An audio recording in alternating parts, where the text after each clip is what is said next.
ધરાવે છે અને ખેડૂતોના આગેવાન સહિત પોરબંદર બેઠક પર પોતાનું વર્ચસ્વ જમાવવા માટે સક્રિય થયા છે। હાલ પોતે ઉમેદવારી પત્ર ભરે તે પહેલા પોરબંદરમાં આવેલા ગાંધી જન્મસ્થળની મુલાકાત લીધી હતી અને ત્યારબાદ જે વિવિધ પ્રસિદ્ધ મંદિરો છે તેમની પણ મુલાકાત લીધી છે। આપણી સાથે ઉપસ્થિત છે લલિતભાઈ વસોયા, તેમની સાથે જ વાત કરશું। હાલ ઉમેદવારી પત્ર ભરતા પહેલા કયા કયા સ્થળોની મુલાકાત લીધી છે અને શું હેતુ? સૌ પ્રથમ તો પોરાઈ માતાજીનું મંદિર કે જેના નામ ઉપરથી પોરબંદરનું નામ પડ્યું છે। કીર્તિ મંદિર ગાંધીજીએ પોરબંદરને આખા વિશ્વના નકશા ઉપર પ્રસિદ્ધ કર્યું છે અહિંસાના માર્ગે ચાલીને। ખારવા સમાજના ઈષ્ટદેવ રામદેવજી મહારાજના પણ દર્શન કરવા આવ્યો છું અને ખારવા સમાજના સૌ આગેવાનો પણ મારી સાથે છે।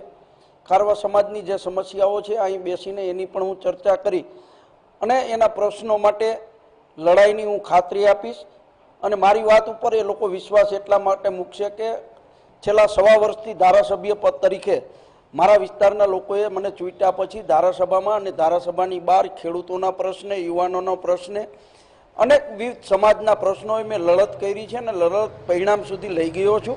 અહીં પણ લોકોને મારી કામગીરીના કારણે મારી ઉપર વિશ્વાસ છે ને હું મેં કરેલી કામગીરીના આધાર ઉપર મત માગવા નીકળો છું અને હું આ વિસ્તારમાંથી જીતવાનો પણ છું। પોરબંદરમાંથી સમર્થકોનો કેટલો તમને સપોર્ટ મળી રહ્યો છે અને જીતનો શું વિશ્વાસ?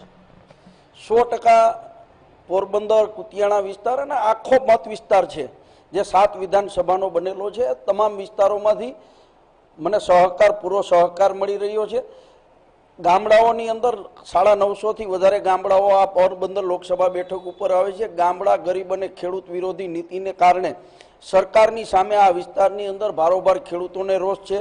કોસ્ટલ કેનાલ પોરબંદર વિસ્તારની જે દરિયાપટ્ટીમાં કેનાલ બનાવી છે કે ખારું પાણી ભૂતળમાં અંદર ન ઘૂસે, એક કેનાલનું કામ કોંગ્રેસના શાસનમાં થયું હતું, હજુ પણ અધૂરું પડ્યું છે।